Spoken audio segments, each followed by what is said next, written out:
This is J. Krishnamurti's second public talk in Amsterdam in 1971. We were asking yesterday, what is relationship?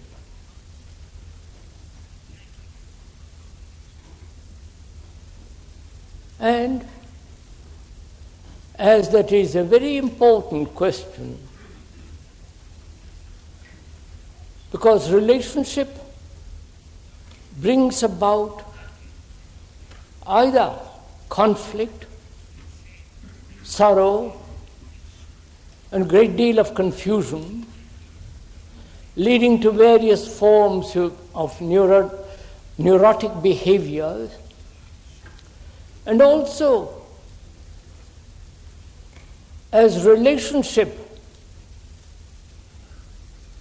makes for good or bad society, we should give some time to understand this really very complex problem.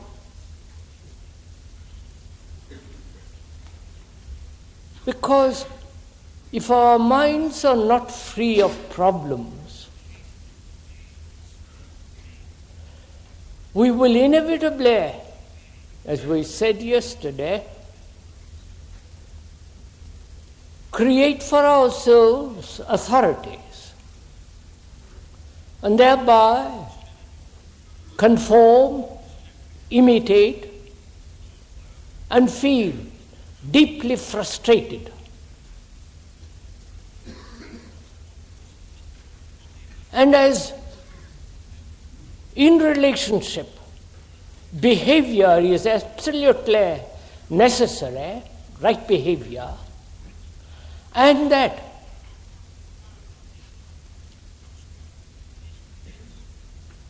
must be the foundation for what one may call meditation, which we shall go into in one of these talks.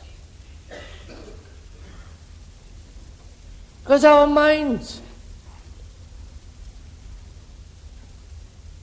are seeking not only physical comfort, physical security, but also deeply, inwardly, psychologically, we want certainties in our relationship, in our attitudes, in our activities.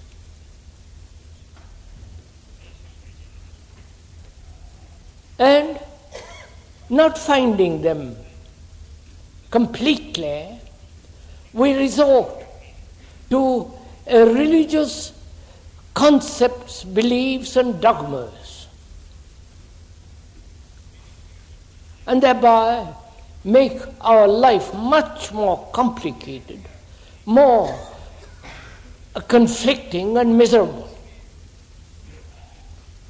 So it seems to me that it's very important to understand what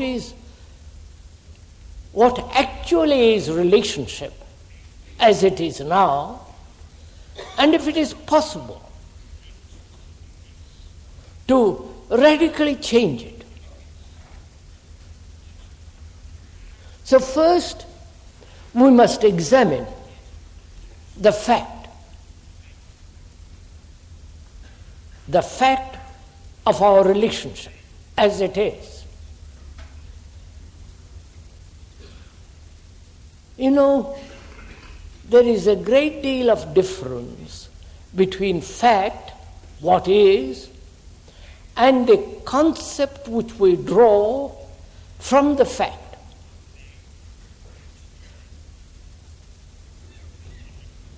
The concept drawn from the fact is stationary, whereas fact is always living, moving. You give a name to a river, the rhyme, that's an abstraction from the fact, which is the living, moving waters of the river.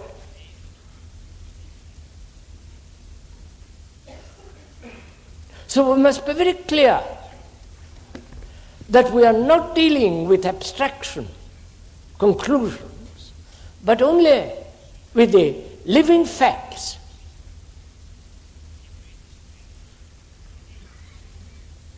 And as long as we see the fact and not escape into a conclusion, which is an abstraction of the fact,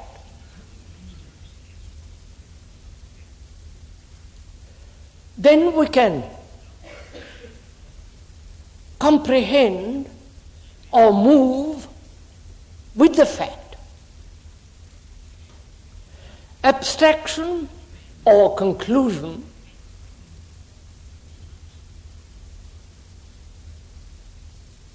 is, as we said, fixed, stationary.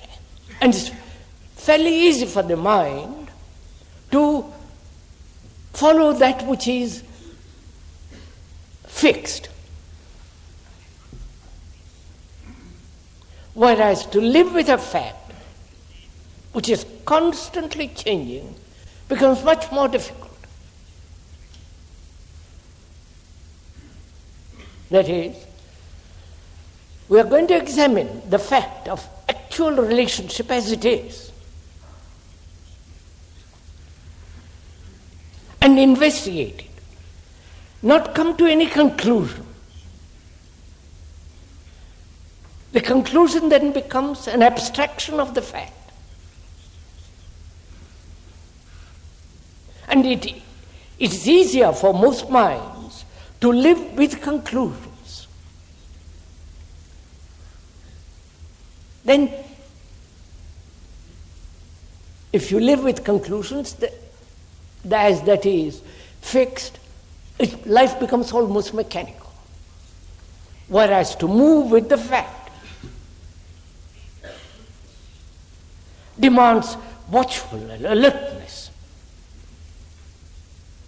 capacity to move with it. So, we're going to examine together, and I hope together, not let the speaker go on with his examination and you not partake in it, but together, you and I,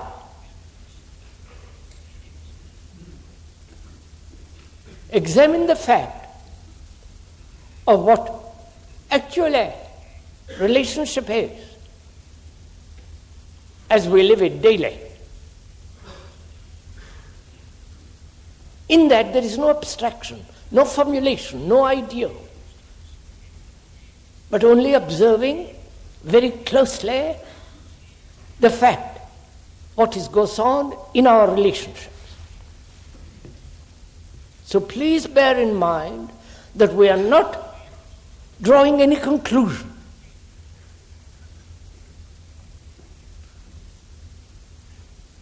But only moving with the fact, and therefore changing what is.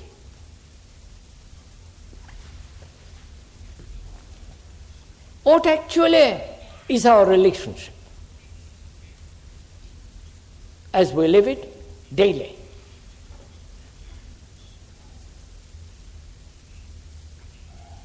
I do not know if we have gone into this question for yourself,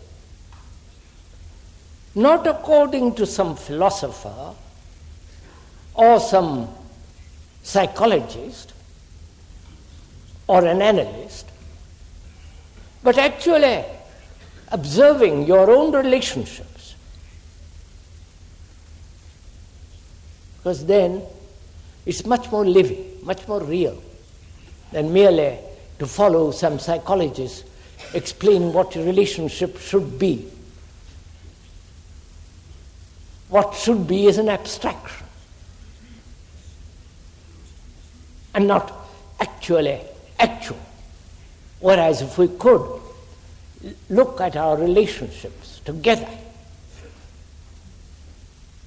then out of that perhaps comes a radical change in the fact.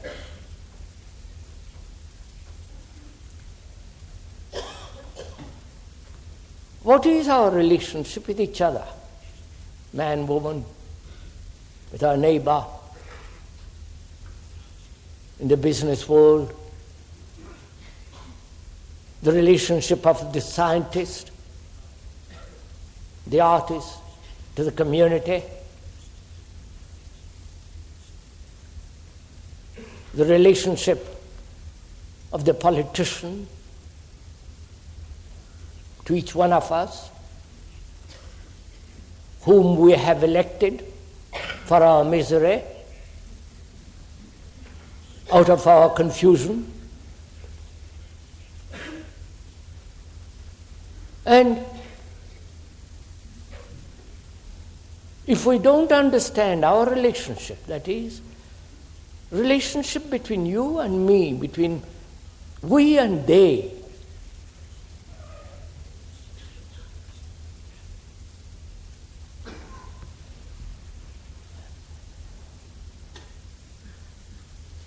as one observes it, it's not an opinion, not a conclusion by the speaker, but as one observes it in daily life, one sees that it is a series of conflicts.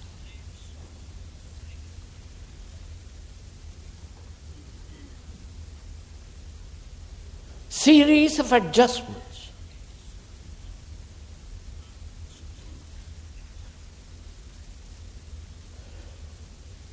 Adjustments based on the previous memory or previous image with the present living fact.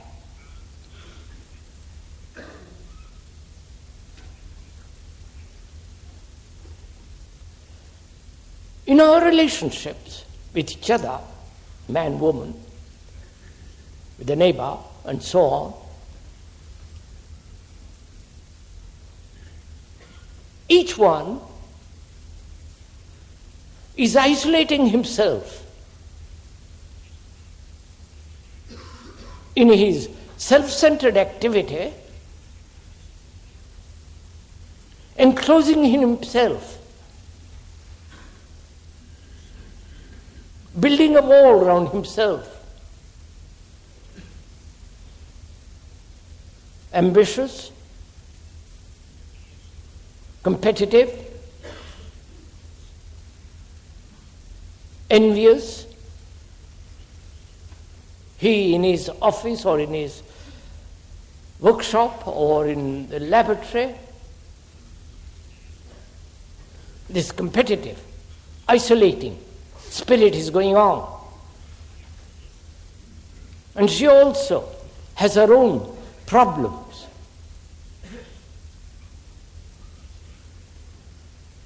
Her own desires, frustrations.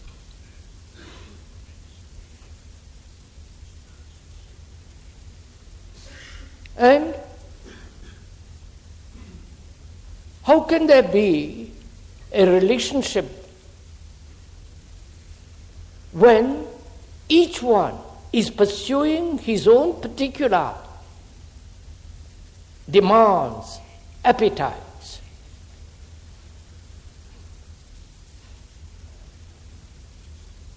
This is a fact, isn't it? Occasionally, there is deep communion. But mostly, each one, separate, divided, not only in himself, but between each other. And as we said, where there is division, there must be conflict. And where there is conflict, there must be total neglect of any kind of relationship.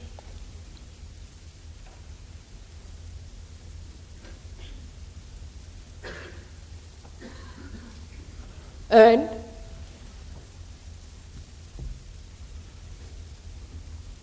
is it possible at all to change this fact so that we have not only with another complete relationship, in the sense no division, no separation. There is no me and you pursuing your own urges, tendencies, appetites, and I doing the same in my own way.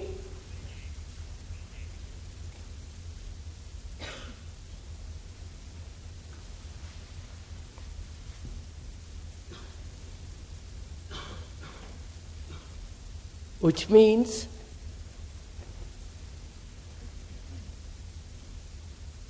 we live within the dimension of thought,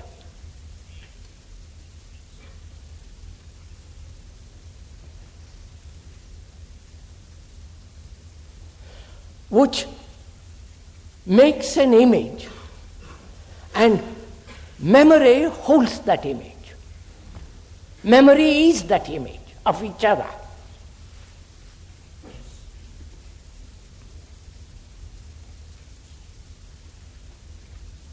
You have an image about him, or she has an image about you. And the relationship is between these two images.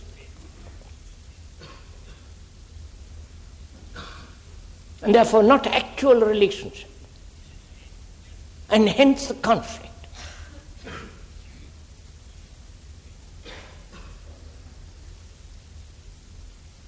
And our life, as one observes, is based or is in the dimension of thought, within the field of thought.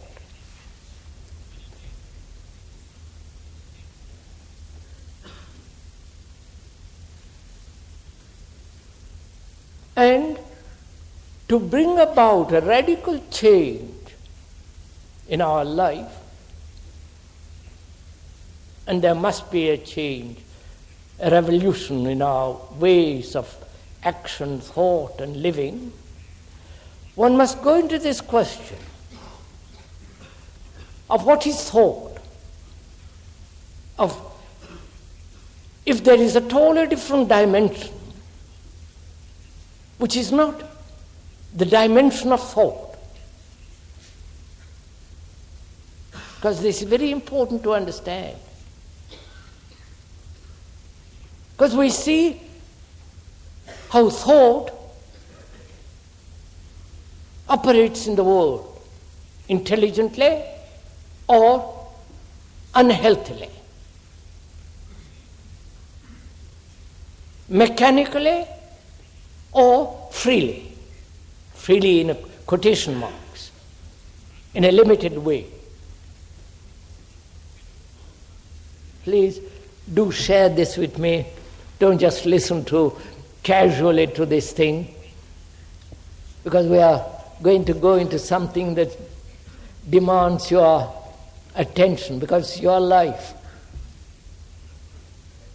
You're concerned with your life. And your life is my life and another's life. Whether one is born in India or in China or in Russia or in Europe or America. We are human beings, not labels. And as human beings, we've got these enormous, complex problems.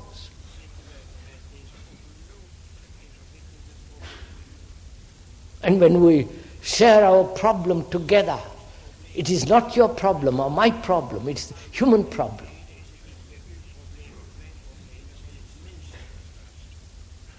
And the human problem is far greater than a particular problem.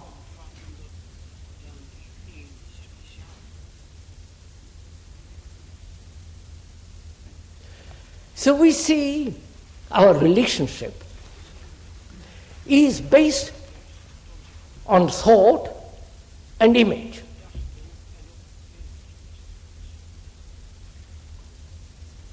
Indeed.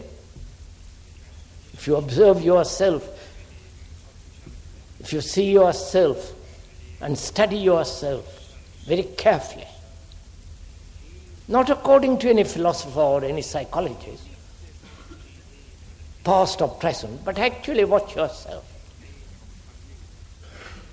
you will see your relationships are based on conclusions, images from past memories and to future conclusion, which is all the process of thinking.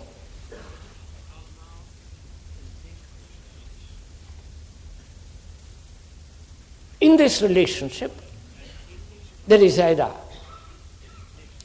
submission or domination.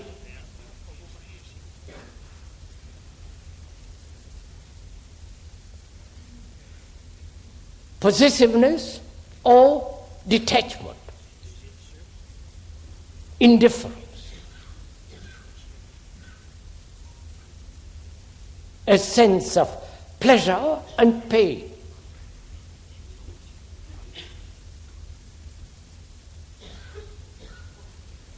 Fear and envy, which are all the process of thought. So, one must examine, it seems to me, very closely what is the mechanism of thinking.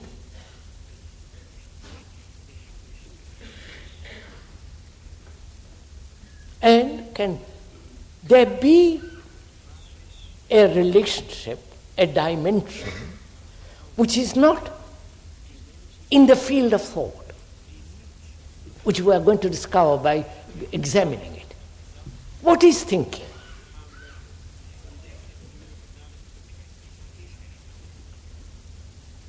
Obviously, thinking is the response of accumulated memory.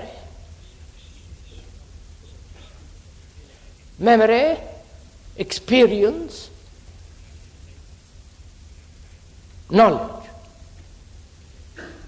The whole structure and nature of our brain is the result of accumulated knowledge and experience, which is memory.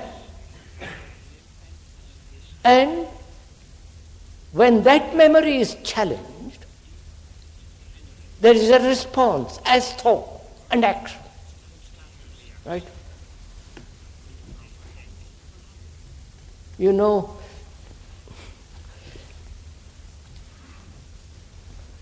if you look at yourself, observe yourself, you will find much more than any book can give you.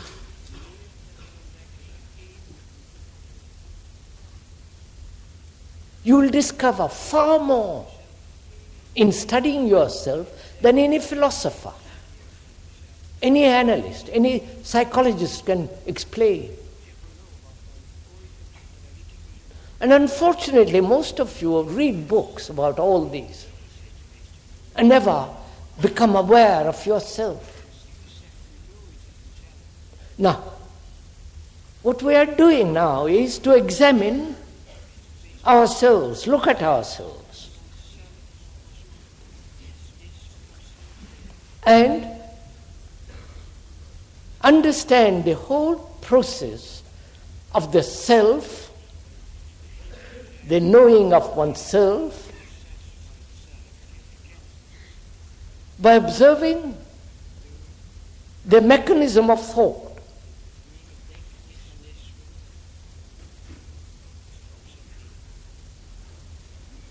So thought is the response of memory.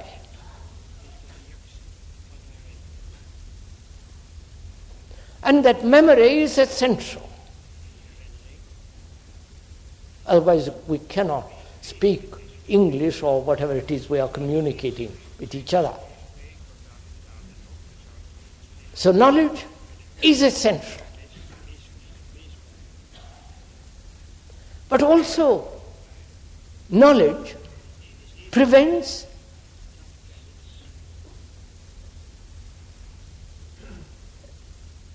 relationship. That is, you have insulted me or flattered me, and that becomes the knowledge. And when I meet you next time, I treat you as an enemy or a friend.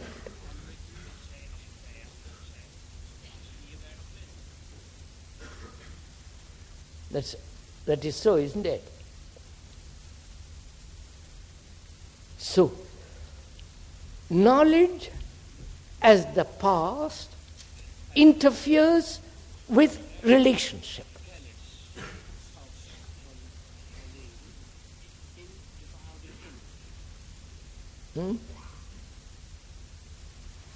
So, one has to find out for oneself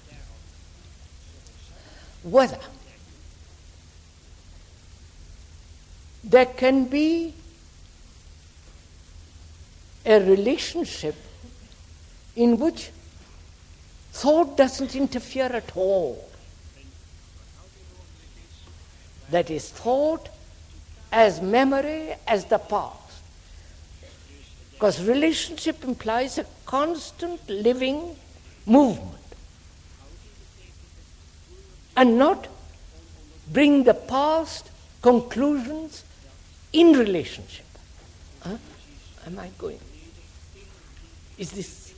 Am I making myself clear? Thank God. At least for some. And we see in relationship, actually as it is, the demand is for pleasure.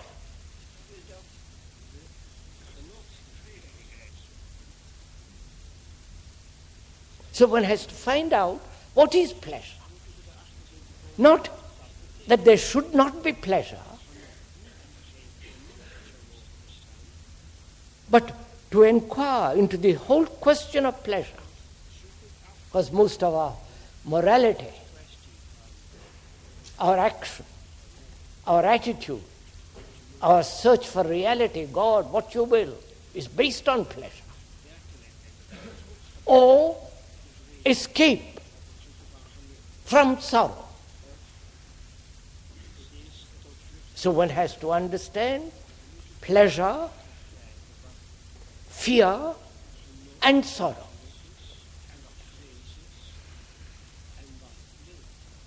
So that one can comprehend what is true relationship.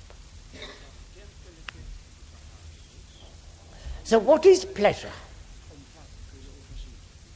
Which we all pursue so eagerly, so ruthlessly. And when that pleasure is denied, there is anger, there is hatred, there is violence. Violence is a fact, not a conclusion.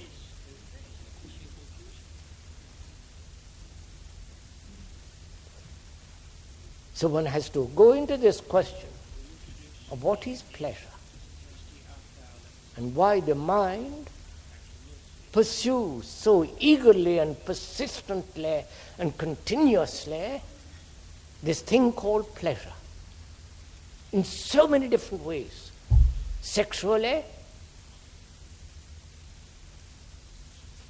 ideologically, in action, in morality. Why? The principle of pleasure has become so extraordinarily strong.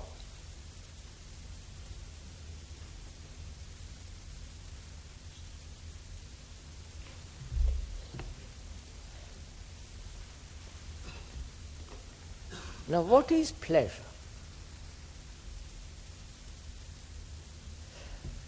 We must differentiate between pleasure and joy. We must also keep that in mind. We will understand what joy is when we understand what pleasure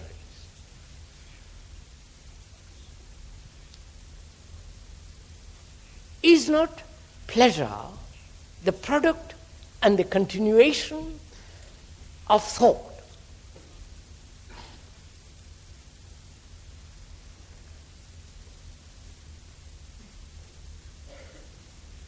You see something very beautiful. At that moment, there is neither pleasure, but only the reality of what is seen.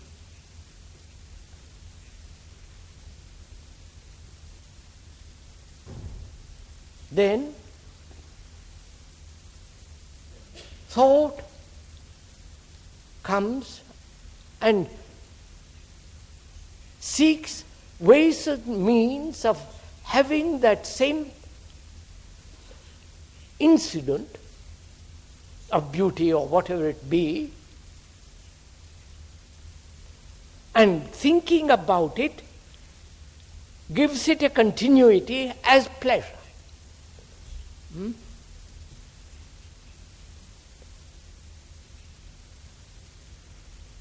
I saw something beautiful yesterday evening. A lovely tree, beautiful shape, sparkling in the sun. At that moment, there was no pleasure, only perception of something extraordinarily beautiful.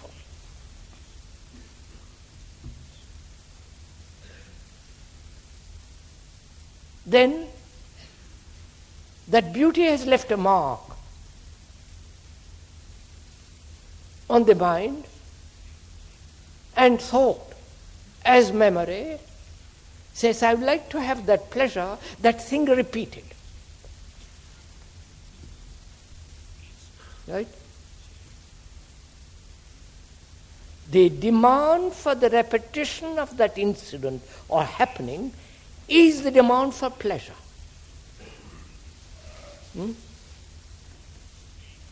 All right, to put it more brutally, you have had sexual experience yesterday, or perhaps not brutally, you may like that way, and you wanted to repeat it, which is the repetition of an incident which is over, and thought creates the image, pictures, and all the rest of it, and wants it repeated. So the repetition, the demand for a repetition, and the continuation and the nourishing of that incident which was over is pleasure. All right? We are meeting each other. And when that pleasure is denied, thwarted, then there is a sense of frustration, anger, hatred.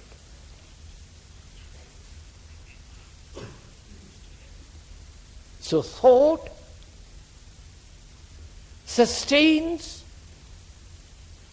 an incident, a happening,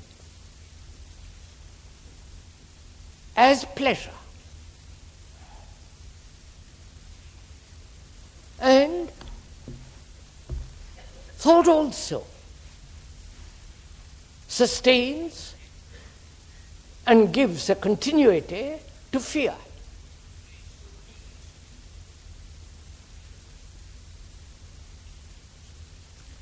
Right? You know, we are afraid of so many things.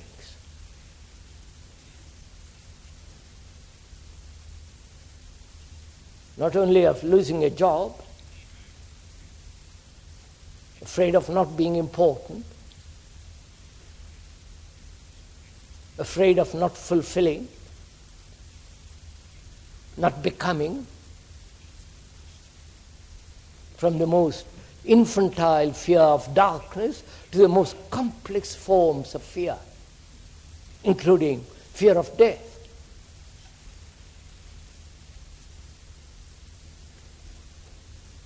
You have done something in the past which you don't want to look or be shown to another, discovered. You are afraid of that. So thought not only breeds, sustains pleasure, but also gives a continuity to fear. Are we meeting each other?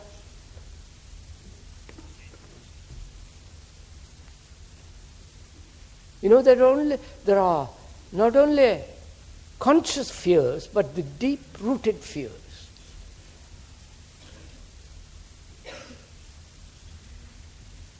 And when there is fear, mind cannot function efficiently, cleanly, clearly.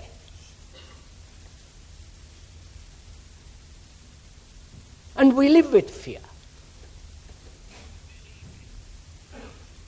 Fear of old age, fear of the pain which we had a week ago physically, and thinking about it and not wanting it repeated again, the fear. Thinking about that illness, that pain, and not wanting it repeated, which is thought giving a continuity of the pain which you had a week ago and not wanting it again.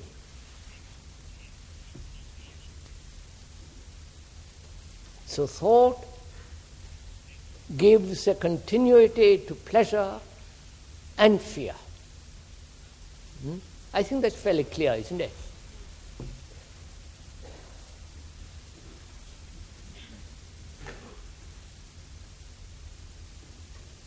And what is sorrow?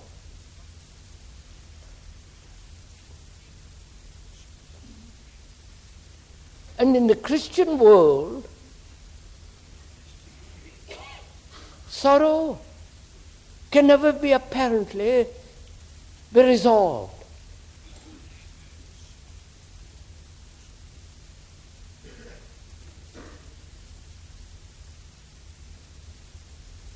It's only what you call God can free you from sorrow. Isn't that the Christian conditioning? That there must be some outside agency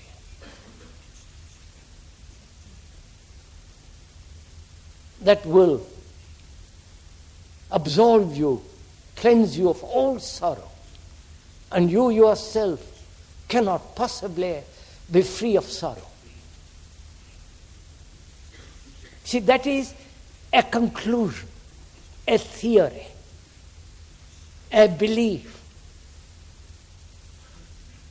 which prevents the mind from finding out if it can ever end sorrow for itself. So what is sorrow? And can the mind be ever free from it?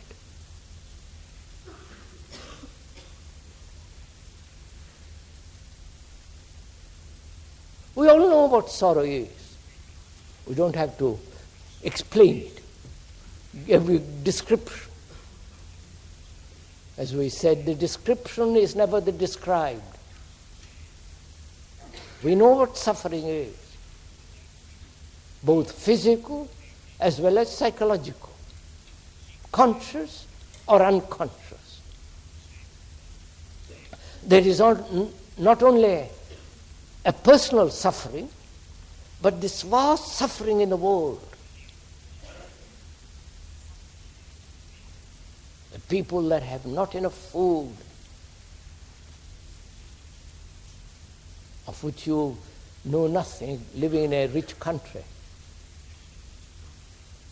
Poverty, with all its degradation. Wars, the slaughter of human beings for a conclusion, for an idea, for a belief, for God.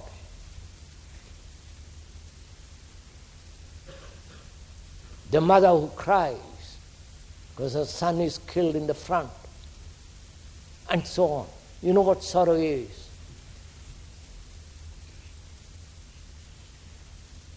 And can that end?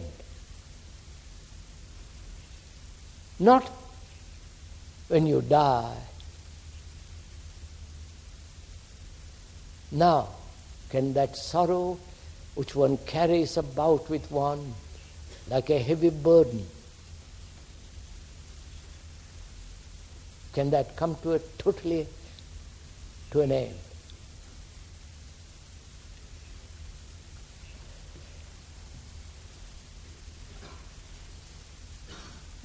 We say it can.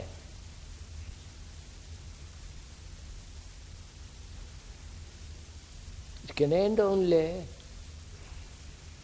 when the mind, which is in sorrow, remains with it completely without any escape from it. Now, shall we try something together? You know what sorrow is, don't you? Not the infantile sorrow of not having long hair, short hair, beautiful, all the rest of that business. But the feeling of loneliness, the feeling of isolation,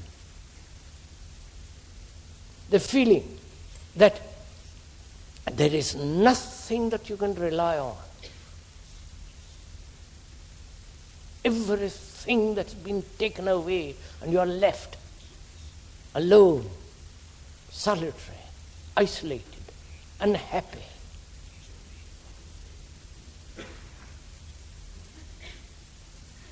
And to remain with that sorrow without any movement of thought.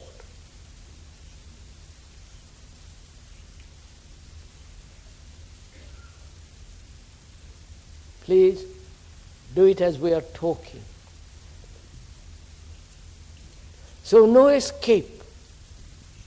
Because when you remain completely with that thing, without any escape, without any rationalization, or the desire to go beyond it, suppress it, and so on, when you totally remain with it,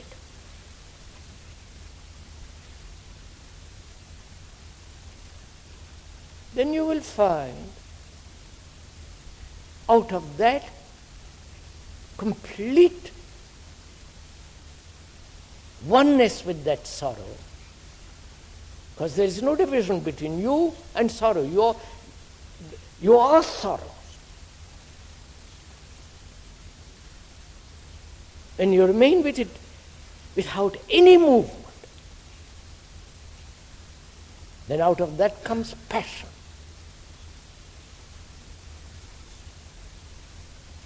Because the word passion has its root meaning is sorrow.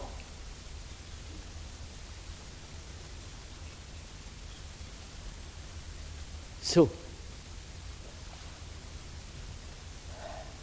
the ending of sorrow is not something left to another.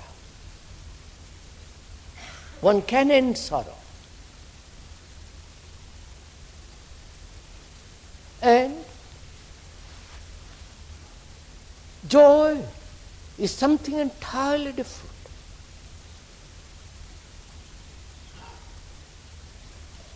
You cannot invite joy, but you can invite pleasure.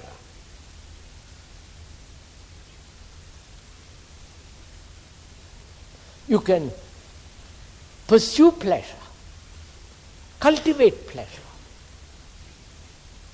but you cannot possibly cultivate or pursue joy. When you do, it becomes pleasure. You've had moments of joy, haven't you? Suddenly it happens, without your inviting it. And the memory of it, thought, and wanting to repeat it. So when joy is made into pleasure by thought, so one has to find out if there is a dimension which is not the dimension of thought.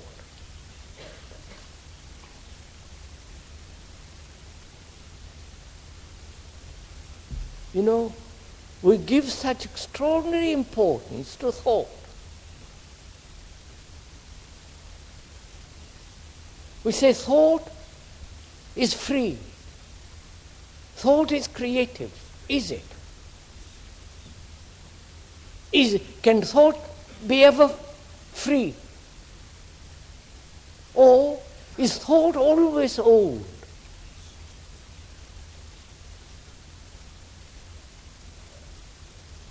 Because thought is the response of memory.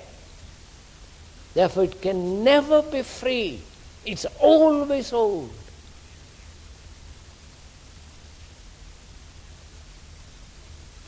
And we live in that dimension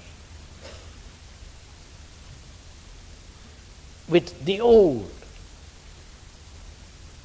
in the prison of thought.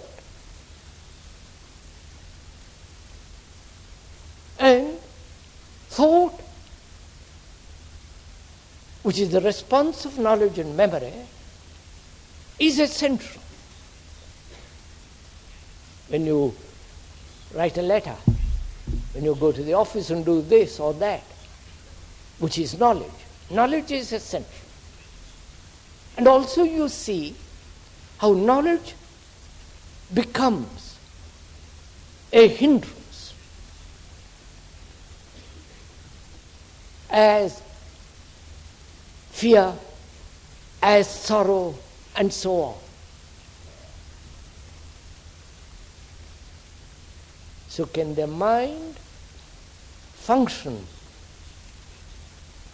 with knowledge and yet be free using knowledge? I don't know if you...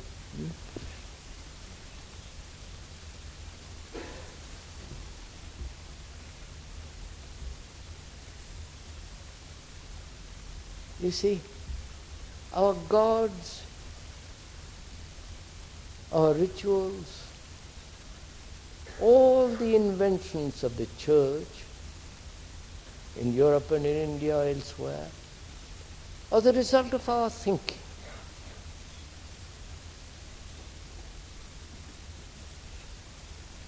Our thinking based on fear and pleasure and sorrow.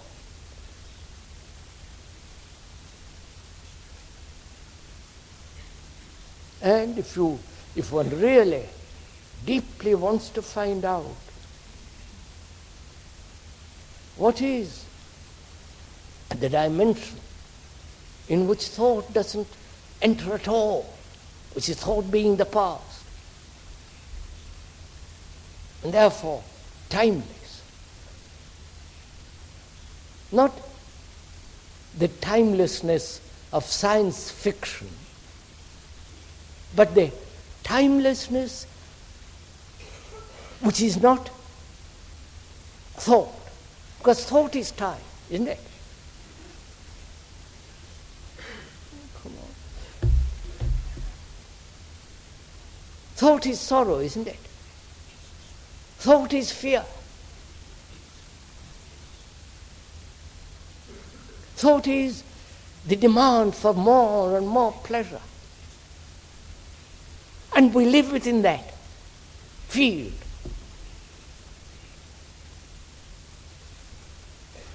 And all our relationship is based on in that field.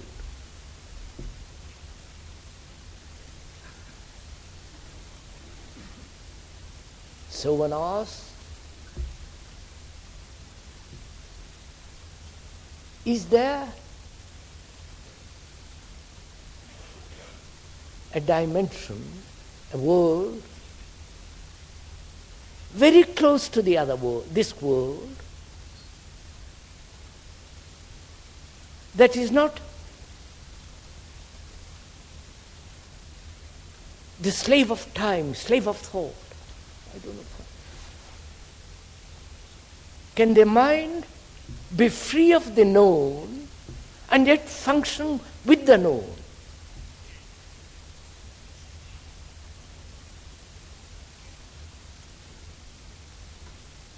So, we come back to our first thing, which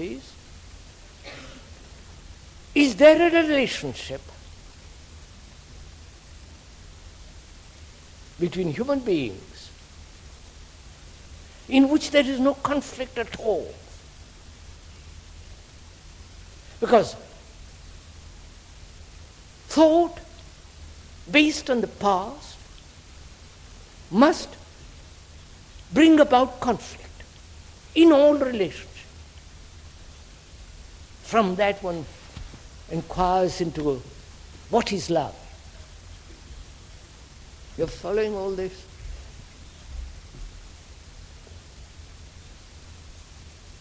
What is love? You know, to find out what it is, you must come to it through negation of what it is not. Isn't it? You only find out what truth is when you know what falseness is.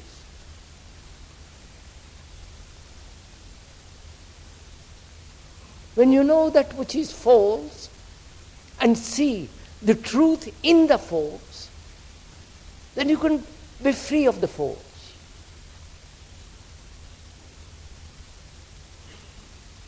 So, to find out what love is, you must come to it negatively. That is, to see what it is not.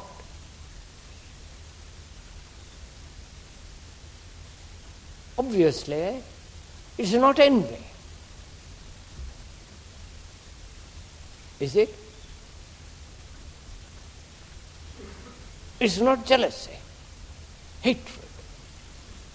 How can a man who is ambitious, greedy, envious, pursuing his own, trivialities, whether he wants to be the highest man in the state or whatever it is, how can such a man know what love is?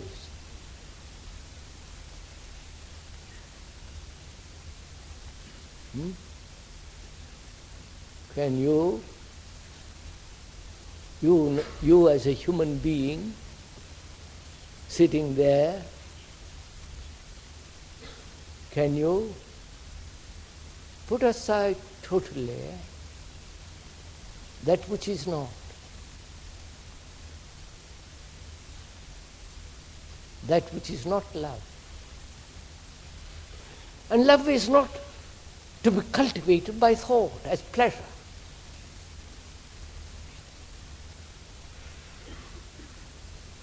Love is not the product of deep thinking.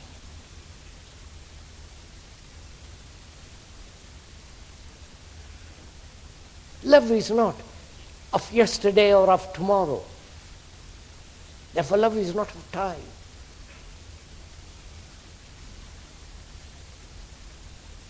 And yet, our relationship is based on time, on pleasure, on fear, with its sorrow. So the mind observes all this.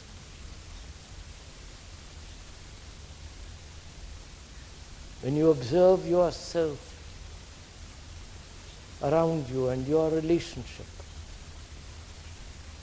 the actual relationship, not the theory of relationship, not the abstraction of the fact, but actually the living fact. And then the question arises, how you observe. How you observe the fact. The fact that you are envious.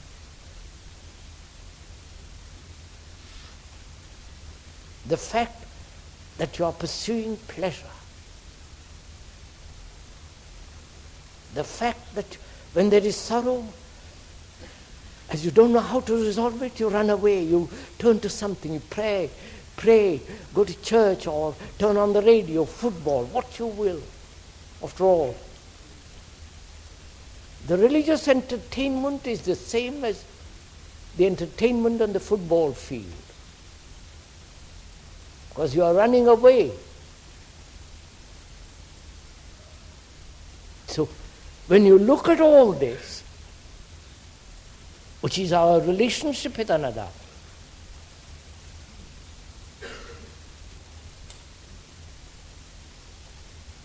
you ask, is it possible to totally change all this?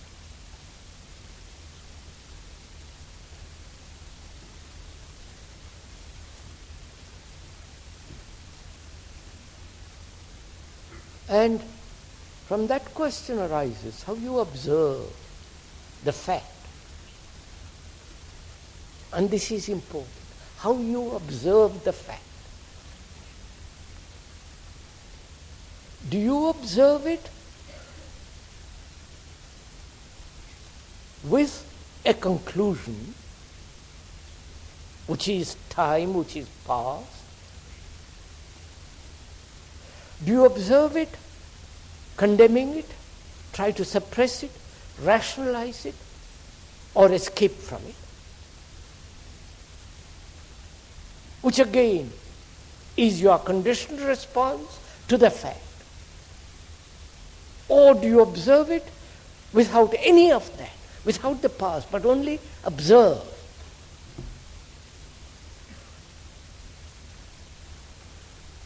In that observation, is there an observer at all? For the observer is the past.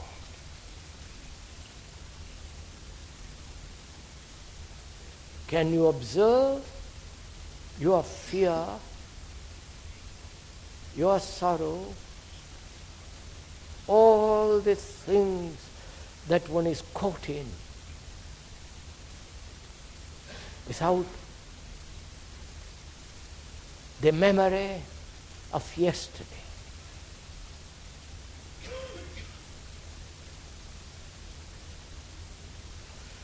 Then you will see, if you can so observe, which means observe without the observer,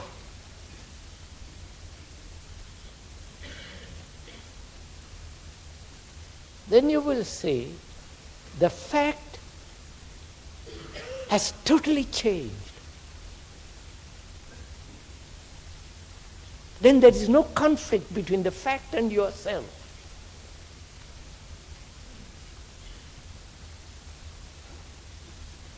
You are the fact, and therefore you are beyond the fact. Right. Now perhaps we can discuss this question about all that we have talked this morning. That is, by asking questions, trying to explore, to want in further detail.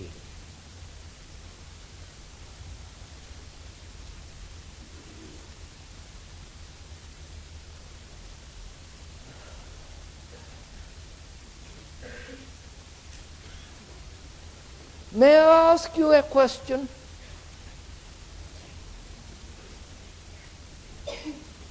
What have you got out of this morning's talk?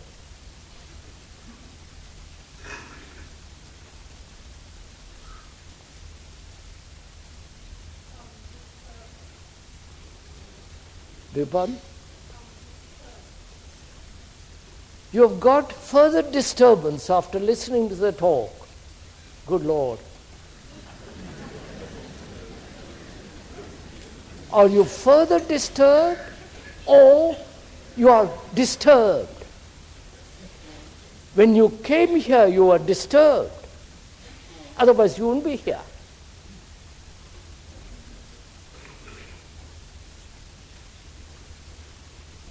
You came because you are disturbed.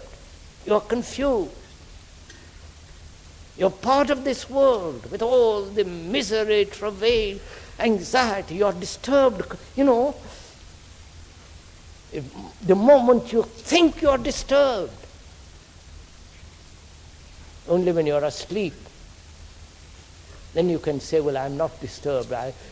Status quo, leave things as they are. So when you came here, you are disturbed. And are you going to leave being still further disturbed? Or you want to understand why there is this disturbance? Why are you disturbed? As most people are. Why? What is disturbance? Why do you call it disturbance? Which means you are disturbed because you want to find a place where you can be completely contented, satisfied, gratified, never be disturbed. Isn't that so? When I say I'm disturbed, what does that mean?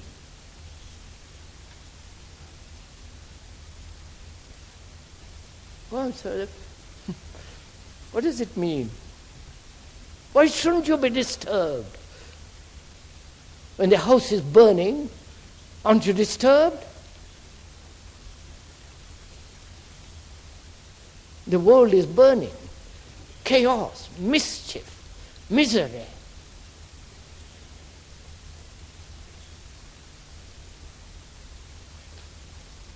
And isn't disturbance an indication that you want to find a solution for all this chaos and confusion, and you haven't found it? If you find an answer which is completely satisfactory to you, then you won't be disturbed, will you?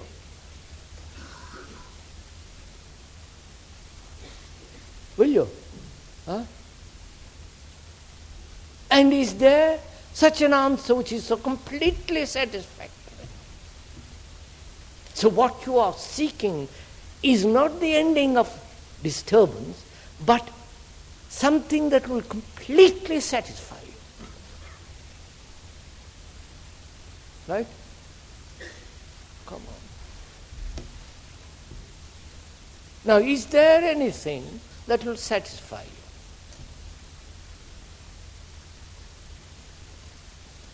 You have tried sex and that didn't satisfy you. You have tried various forms of literary inquiry into all this confusion, that doesn't solve. You have gone to the church, followed this guru or that guru, you play with all these things. Window shopping. And that doesn't satisfy you. And you mean, when you say you are disturbed, you want something that is permanent, that is absolutely certain. Permanency and certainty, which is a guarantee so that you will never be disturbed.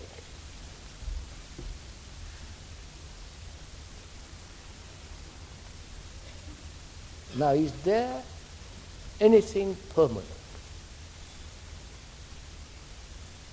including you? You being your furniture, your bank account, your worries, your problems, your ambitions, greeds, you. Is that permanent? Is there anything in that permanent? You might say, yes, there is. The soul. And the Hindus translate it as the Atma, they have their own words. Is that permanent? Or invented by thought? Because thought demands something permanent. Because everything is so impermanent. You want permanency in your relationship. And is there a permanency, a continuity, a changeless relationship? So, what you are, if I may point out, you are disturbed because you want an answer to all this chaos and misery according to your particular demand, to your particular temperament, particular conditioning.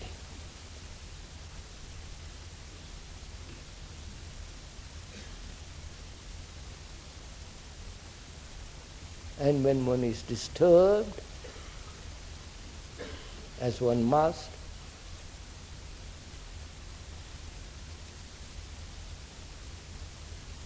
one must remain with it till and not escape from it, so that that disturbance itself is the answer. You understand?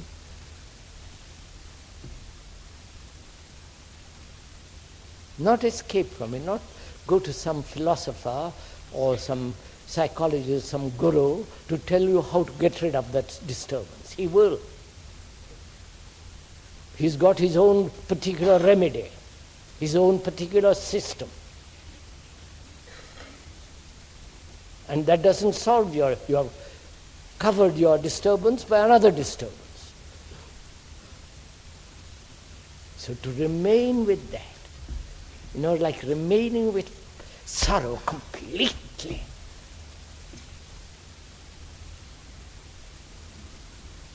Then that disturbance becomes a flame, a passion.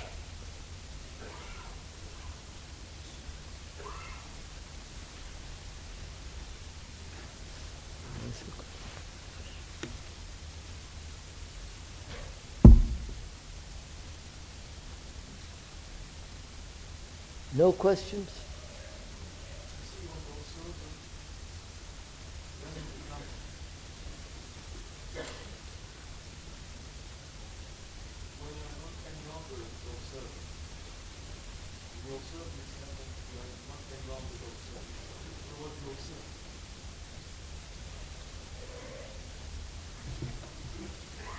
When there is no longer the observer, what do you then observe? Is that the question, sir? When there is the observer, what do you observe? Do please go into this. You know what the observer is, don't you? When you observe your wife, your husband, your girl or boy, what is that observer?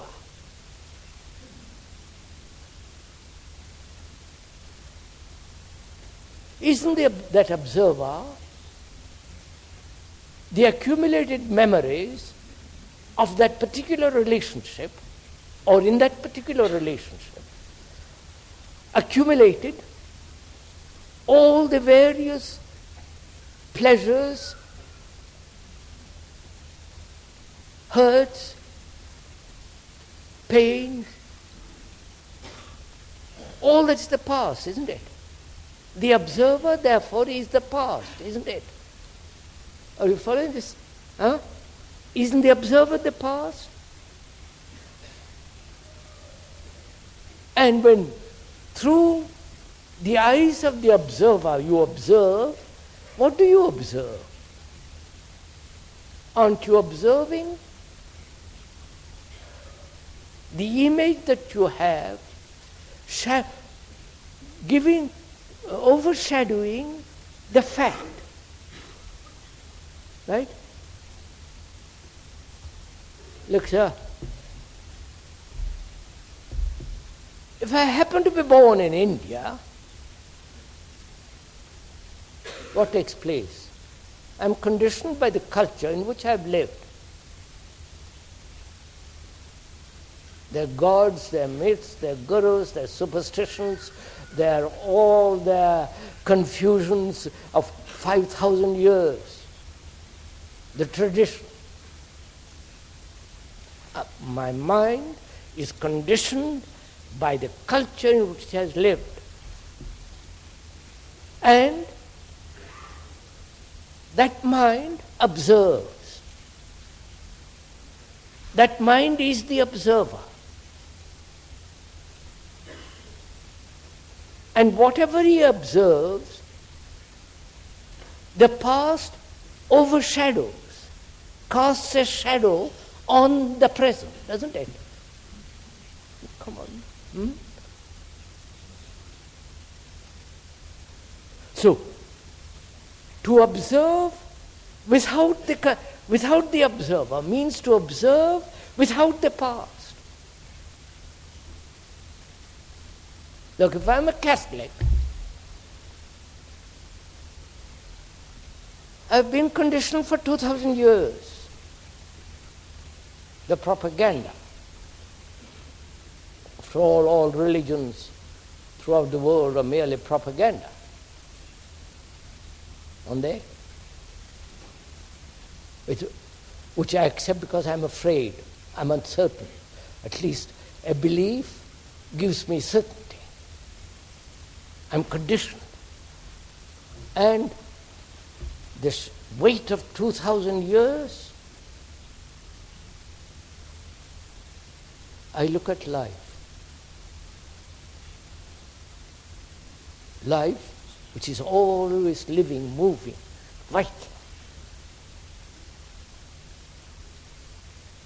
With my past conditioning, I look. And therefore there is a conflict between the observer and the observed. Right, sir? No? So is it possible to uncondition the mind completely? Uncondition the mind, which was born in India with all the tradition of 5,000 years.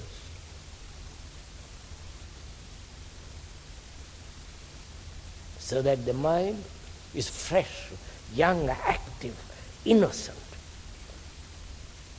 You know that word innocence means a mind that is incapable of being hurt.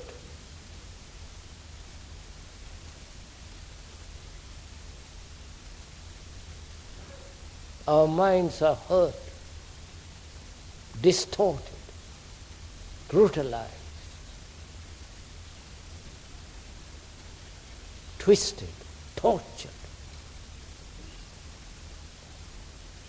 Because we look at life with the past. We are the past. That's simple enough. We are the past. And can the mind look at life without the past? And hence no conflict. What's up? What is?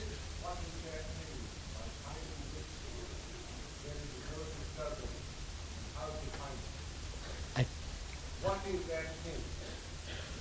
By finding which there is no disturbance. What is that thing? When you have found it, there is no disturbance. What is that thing? What is that thing and how to find it?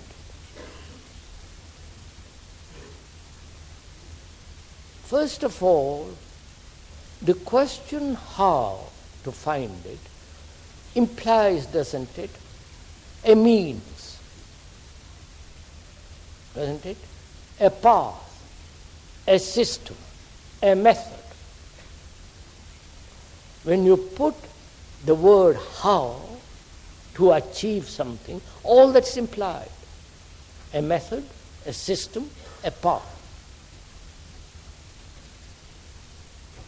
Now, is there a path?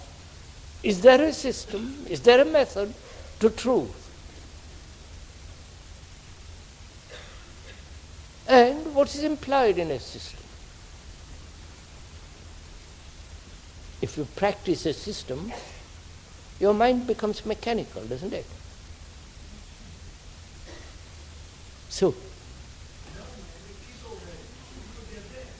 come on.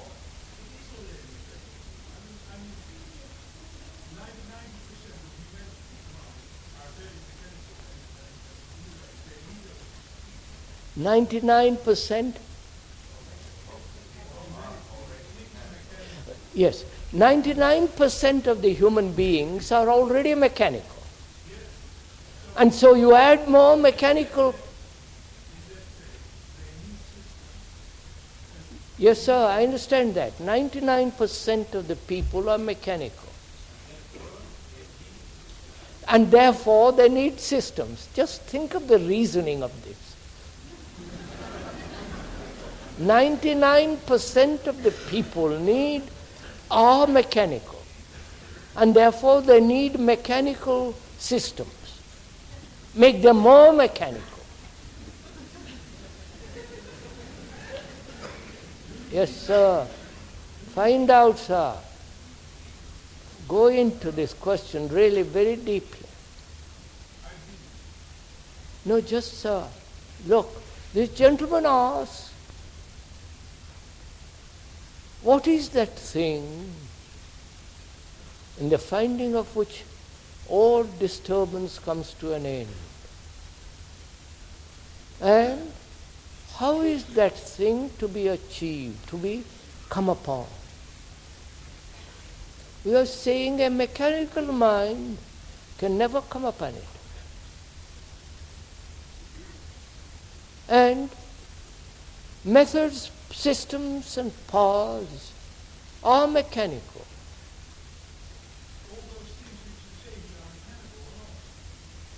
Yes, sir, that's what we are saying, sir. Just listen to it. Just listen to it. Let me finish. Have a little patience. So my mind, being mechanical, asks something more mechanical. It doesn't say, how am I, how is this mind which is so terribly mechanical to be free of the mechanism, the mechanical habits?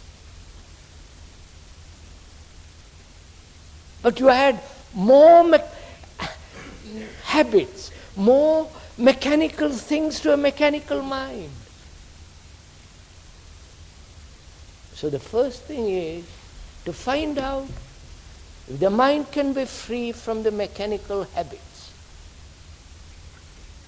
which are beliefs, conclusions, the demand for systems, and all the rest of it. Tell me what to do and I will do it.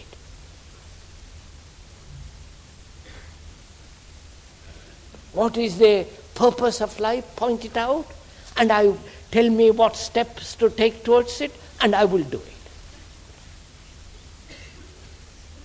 I can say the purpose of life. The purpose of life is not to destroy life. What, sir? The purpose of life. You ask me the purpose of life.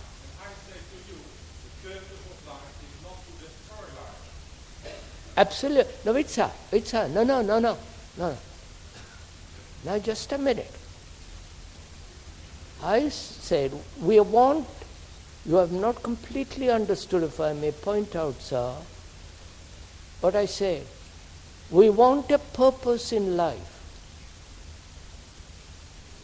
Because our life is so changeable, contradictory, moving, in a flux, and we want something permanently fixed. And we'll invent a purpose. The more intellectual, theoretically minded, will invent a purpose. Because our life in itself, the living, has very little meaning. So we want something which has meaning, which can be posited, and intellect can do that beautifully. So what we are saying is, our minds being mechanical, and to be aware that it is mechanical, and to see that mechanical habits makes the mind dull, insensitive, and therefore not capable of perception, not capable of swiftness, subtlety. If you see that, the next question is, what is it that will, when the finding of which will make the mind completely still, quiet? What is that? Now, how do you find it? Not the method, but what do you mean by finding?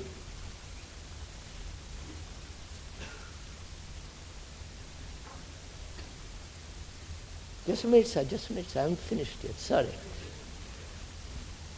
When you say, I want to find, what do you mean? When you say, I want to find, you mean you have lost something which you will be able to find and be able to recognize, don't you? When you use the word find, the implication in that word is that we will be able to recognize it. Right? Right, sirs? Now, what does that mean, recognition?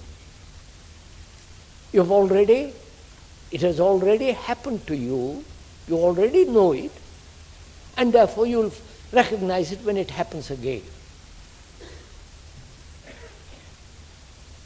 So, you say, finding implies the movement of time. Right? That is, having known and having lost, refinding it again, which is a process of time. Now, is that which is that of time, or is it beyond time, beyond thought? Therefore, no finding it. It is. And therefore, the mind must be free of the machinery of habit and be free of time. Which means one has to go into this whole question of thought. Because thought is sorrow, thought is pain, thought is pleasure, which is time.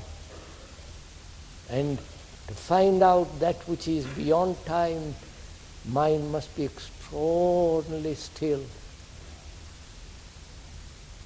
Not how to make it still, which we'll go into when we discuss the whole question of meditation. Yes, sir?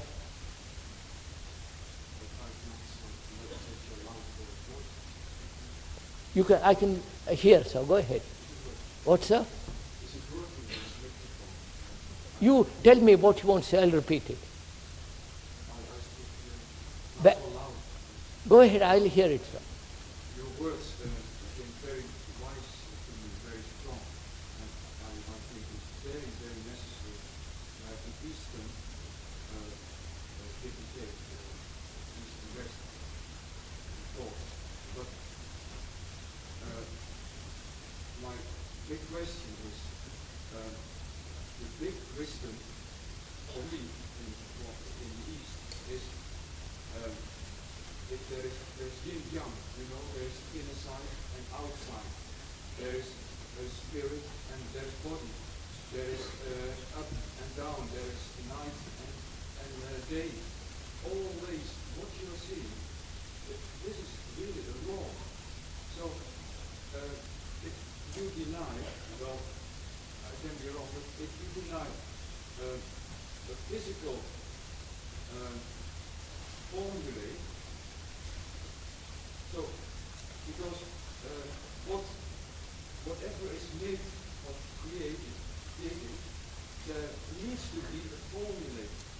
So, outside formulate and also inside formulate, because it is not possible only outside, also inside. Right, sir. And I understand. I think I've got your question, sir. I understand. I think I've got your question, sir. Please correct it if I haven't got it completely. You are saying it's good that the East and the West meet first, right? We are not meeting East and West here. I happen to be born in India, which was an accident, and there is no East and West. We are human beings, right? That is so tremendously important to wash out this nonsense that East and West. We are human beings, whether we are born in India or here. With all our problems, with all our anxieties, starvations and loneliness, unhappiness, lack of love and all the rest of it. There is no Eastern thought or Western thought, only thought.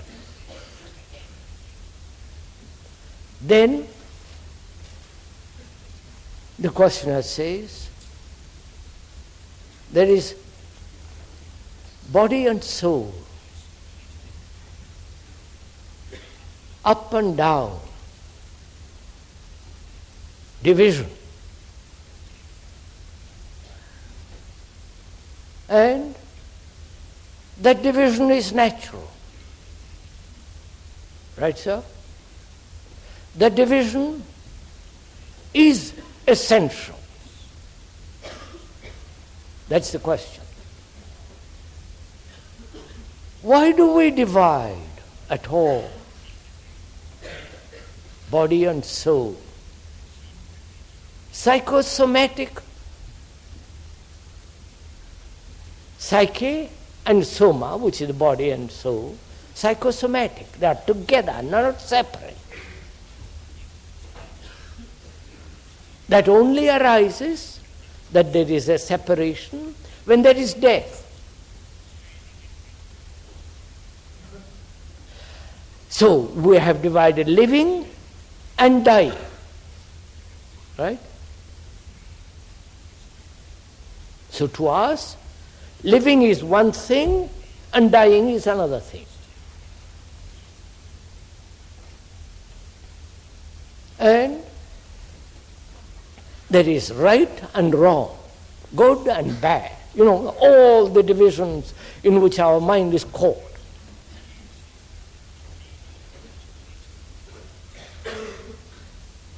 Why are we fragmented? Understand? Broken up. The physical, the soul, good, bad, me and not me, we and they, division. My country and your country, my nationality and your nationality, my God and your God. Why this division? Because we are living in not an ideal world. No, we are not discussing ideal world. You see, please, forgive me, sir, forgive me. We are not talking about ideals. We are only discussing the fact. I carefully explained. The fact is one thing, and the abstraction of that fact as an ideal is another. We are only dealing with facts, not the abstraction. The abstraction may be true, but not the fact. The fact is always moving, living. And from that movement, because one cannot keep up with this marvelous change of life, movement of life, one has to abstract as an idea and fix it and live with that idea. Therefore, we want something more fixed, more stable than the movement of the fact. And we are only dealing with fact. The fact is that we are divided in ourselves and outwardly. That's the fact. Divided in myself.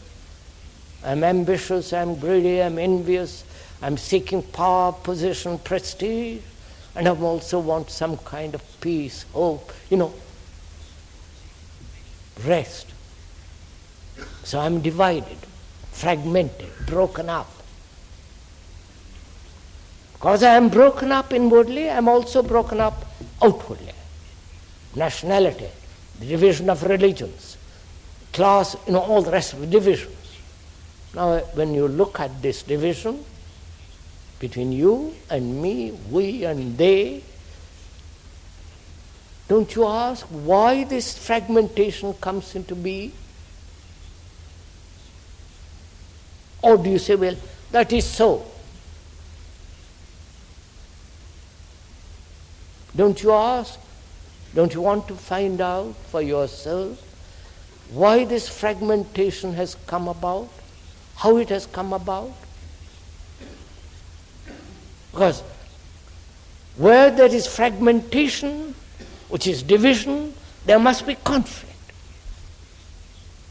Catholic, Protestant, Jew, Arab, Pakistan and India, quite say. So where there is division, there is conflict. And why are we caught in this division? Who has brought this about? Some exterior agency? Some God, some angel, some devil? Or we are responsible for it as human beings. You are responsible for it.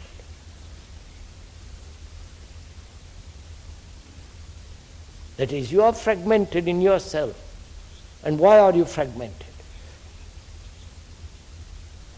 It is contradictory desires, contradictory ambitions, contradiction of pleasure, pain. joy and sorrow.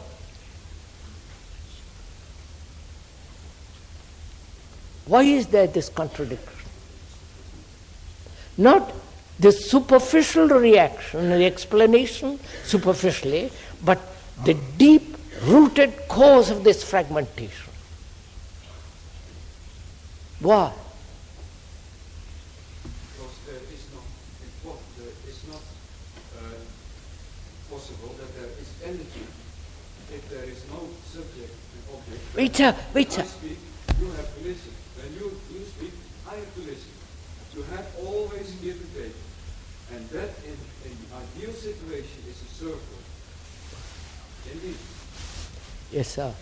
You're saying in different words that our energy is fragmented, which is the same thing in another word. Now I'm asking you why we are fragmented. Don't, please let me, you've asked the question, let me go on. Unless you want to sit here and I'll go home. You're perfectly welcome to come and sit here.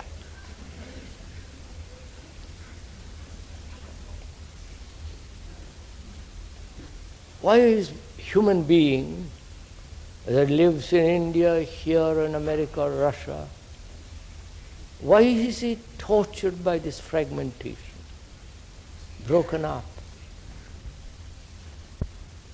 which is the duality, which is all sheer nonsense. But the fact is, we are broken up. And I want to find out not only the cause of this fragmentation, but also to end it so that there is total harmony between the mind, the heart, and action.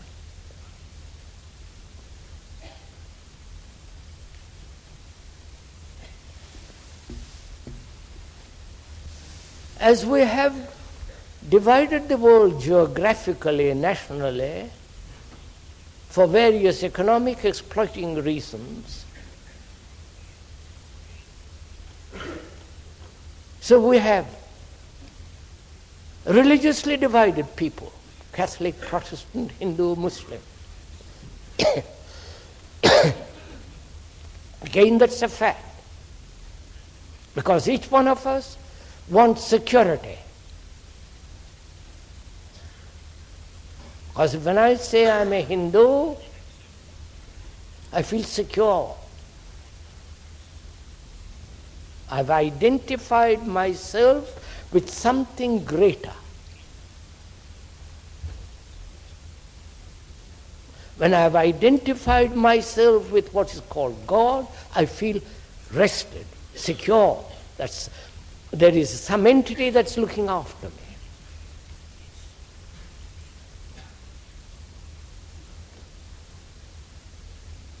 So nationally, religiously, because I'm seeking security, psychologically I want to be secure.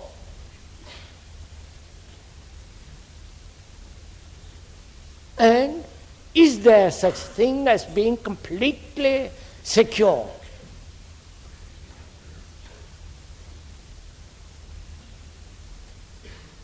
You know, this is, please sir, go slowly. This is a very important question. Go take it slowly.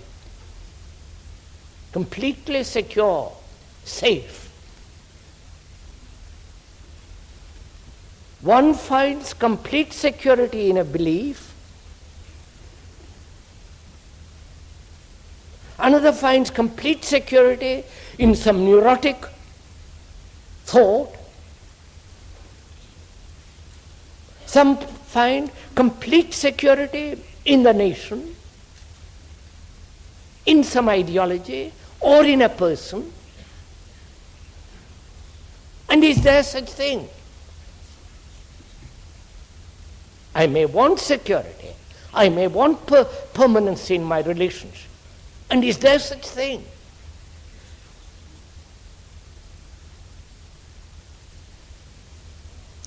If there is not, why is the mind seeking permanency? Therefore, it divides itself, me as impermanent, because I am impermanent. I die. I change. My views undergo changes. I am not the same as I was a year ago. I have different ideas. Different things have happened to me. I have lost my wife, my son, my husband, my neighbor, my country. I'm changing. Knowing I'm changing and being afraid of that change, I want something permanent.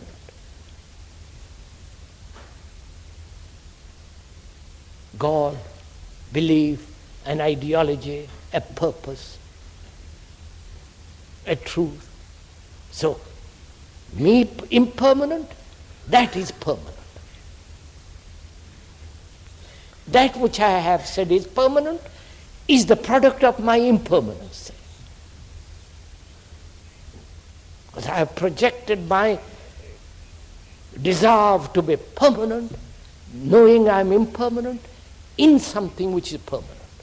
So there is a contradiction between me and that. And there is contradiction between the observer and the observed. So, thought, this requires a great deal of inquiry. Please don't accept it. Don't say it is so. Thought divides itself. Thought divides itself as energy.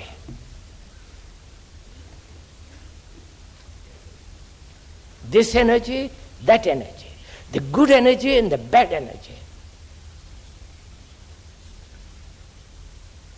We don't have a total energy which is not broken up. Because in ourselves we are uncertain, unclear, knowing that there is nothing permanent, we want something permanent. Knowing there is no psychological security, wanting psychological security. We are unhappy to stand completely alone.